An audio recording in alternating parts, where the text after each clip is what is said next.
'60s, to accommodate the high waiting list for houses, it was decided to build them up instead of across.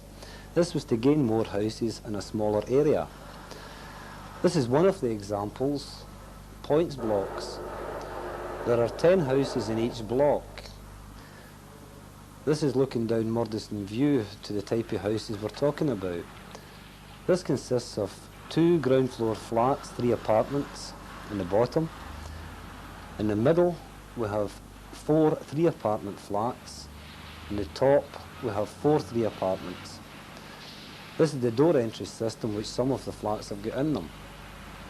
This is a typical example of one of them, the points block facing north, south, east and west.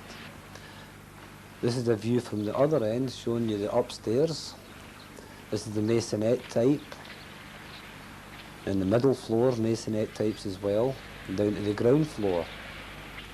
As you can see, they share a common washing green, the fenced off area where all the washing is carried out. The environmental problems that are caused with these types is rubbish thrown out the doors rather than placed in the bin sheds. Once it's thrown out, dogs and kids, they seem to get hold of it.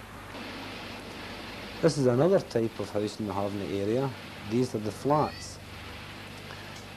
Some of them are 3-apartment flats, some of them are 4-apartment flats. Again, each close contains 6 houses, 2 in the bottom, 2 in the middle and 2 in the top. This is a view at Kildonan Path. Moving from Kildonan Path past the lockups, we'll come to Invershiel Walk. Same type of housing we have here.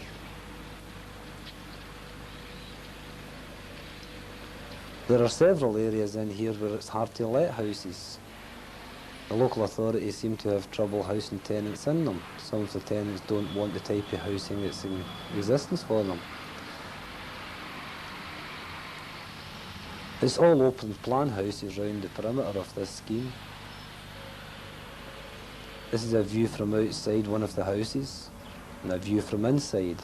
As you can see, there is dampness in the walls, whether it's condensation or rising damp. Behind the bed, black dampness is there.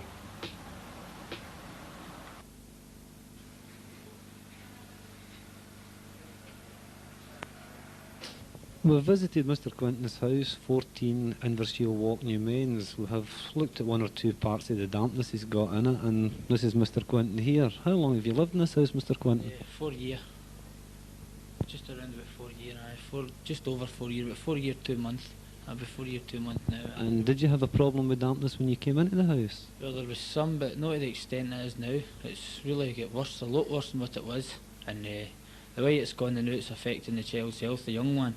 And we've put doctors' lines into the Motherwell Civic Centre, but there's just been no response whatsoever. What would you consider it the cause? Have they given you a cause for the dampness? They don't know where it's coming from. We've had inspectors out for Newcastle and one for Manchester, and they just can't understand at all where it's coming from. They just don't know. What about the type of heating do you use? I mean, do you use the constant underfloor heating, or do you use any special things like paraffin or coloured gas? Well, we use coloured gas, but it's in the living room. But he told us just to keep as many fires on as we could and put the underfloor heating on. We used it, and it's no help either. And how many a family have you got? 2. And do you find that any of the children's health are affected through this? With the wee one, she's been off with bad with her chest, and we get Dr. Dunnick in, and we're over at the Law Hospital. He sent us over to the Law Hospital to get a check-up as well. And she said, the nurse that inspected the child said that it was cured by the dampness, but it's just getting worse, and the child's getting worse through it. And have you taken any action towards Motherwell District Council yet? Like, say, maybe losing anything of value, your damaged clothing, etc.? Aye, we've a lot of clothing. I've got a lot of I've got 2 or 3 bags here with a lot of clothing in it. It's fully dampness. My wife's jacket, brand new jacket worth £80, and suits and that. The backs have fell off my wardrobes in the corner of my beds. We have to fling a bed out because of it. and I sent a letter to them. They just ignored it altogether and says that we weren't liable to receive any damage cost. Yeah, apparently I've heard that these houses are about to be sold for private development. Aye, I have. What's your opinion of that? I mean, do you think that they'll probably take all the tenants out of these houses, or do you think that they can repair the damage that's been caused? No, I don't think so. I think they would need to knock them completely down anyway, because I don't think they'd ever cure this. I just don't think so. They've put a lot of insulation in it, and it hasn't worked. And I've had my walls bored. That's 9 times I've had them bored, and it's just as bad. And have you applied for it to be rehoused? Oh, I've been down there about, in the last year, I must have been down at least 30-40 times anyway, to see about getting rehoused. And this is actually Mr. Quinton's door here, and this door here leads out to a wall in the close. It's a single brick wall, and this is the wallpaper that's here, but as you can see from the wallpaper, it's pretty soggy, and there are a lot of marks in it. The ceiling is starting to come through as well from here. If you just have a wee look behind it, it's a solid mirror, you can't move it. But there's an awful lot of dampness right through here, and it's actually turning black. I don't know what like it would be underneath the paper, but this is it coming through the paper. This is a typical sign of the houses in this area, especially the ground floor flats. It could be caused, as I say, with lack of heat and lack of ventilation or whatever, but to me, this area deserves a lot more rather than less attention given from Motherwell District Council. And if the dampness is penetrating like this, then something obviously should be done about it. There is a plan by Motherwell District Council to sell off some of these houses they term hard to let.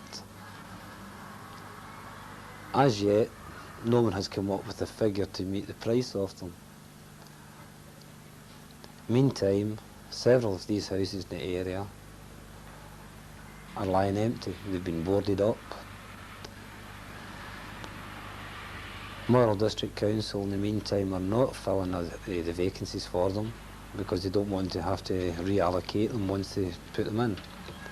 It's not just a bad house in the area. As you can see from this house in Dorney Path, the walls are pretty good. The tenants have taken a pride in themselves. They've put in their own doors. Again, you can see the open plan, the grass round about the houses. These are back and front door. We move further afield, you see another sign, a nice modern door in the house. The walls are built solid, no sign of dampness. 1 or 2 parts of the litter lying about is the sign of the times. Move across to Isla Avenue. This is the Children's Centre. This was a house that went on fire, and in the process of renovating it, they made up the downstairs, knocked the 2 walls together in the ground floor houses to make Newmains and Child Family Centre. Plenty of activities in here. This is the baby room. A lot of the children, supervised by their mothers and workers from the social work department. Kids enjoy themselves. Come into the bigger room for the younger children who seem to be able to cope on their own. I wonder if they could build a better environment for themselves. It's a hive of activity. Don't fence me in. We move up now to the shopping centre in the area. Again, this is common in the times. Plenty of graffiti, vandalism, etc. It's a running process. You clean all the vandalism off and the graffiti off. The next day it's back to the same way as it was before.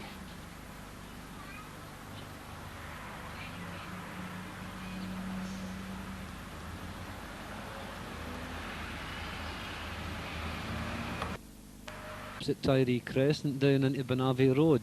This is a section of housing, basically pensioners' houses, but there is 1 or 2 situated houses for back and front doors for normal tenants.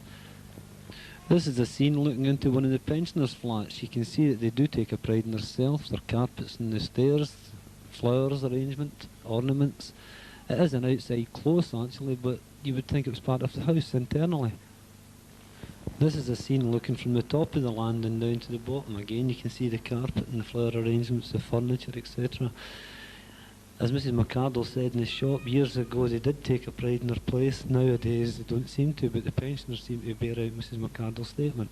This is the view. This is us inside the houses now, and this is Mr. Young. Mr. Young, you have been resident in here for how long? 20 years. 20 years.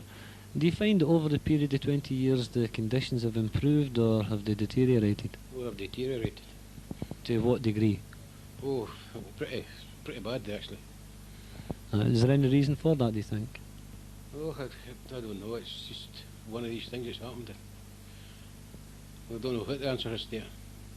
Do you find that people are maybe no longer taking a pride in their area and they just seem to be letting it go to the dogs? Well, that's true now. The area is going to the dogs. There's no pride at all about it. But you wouldn't base this mainly on the local authorities' problems. Would you say that this is a tenant problem? Oh, it's a tenant problem. As far as the area is concerned, yes. We were discussing the foot patrol regarding the vandalisms. Do you find that the foot patrol stopped a lot of this? Oh, yes, it did. It did. Would you advocate for it coming back? Yes, definitely. And is there any other solution to the problem, you think? No, I think if you get the patrol back in, it would deteriorate a good bit. And now, Mrs. Young, we've already heard Mr. Young's point of view in the area. What is your opinion of this area? Well, I like it, Pat. My family's here and I've been here over 20 years and I've no desire to move. Is there anything that you miss within a scheme environment that you maybe feel that you'd benefit more out with the scheme? Well, for myself, if you need any big shops, you have to travel out the area and the bus service isn't awfully good. But for anything else, I think it's the youngins coming up. There's nothing for them. What about, say, outdoor facilities for pensioners, etc.? I mean, is there any place for them to go to? No, but we're hoping to get, Thatching Group's hoping to get a flat to make it into a dining room and games room and a rest room where all folk can go and maybe youngins. Do you feel there's a need for that in this area? Oh, aye. Definitely are. To keep the older ones something to do and to keep a check on them. In other words, the pensioners of this area that's lived their time in here deserve a lot better facilities than they've got at the moment. I think so. Aye, I think so, Pat. And just to conclude this film, we have talked about the changes in Newmains over the past 20 years. This year, West Grindle Dyke, you're now looking at a future West Grindle Dyke. This area has now been designated for private development in 1986. We hope that the planners get things right and not make the same mistakes as have been done in the past, and therefore we won't have to repeat the same video in 2006.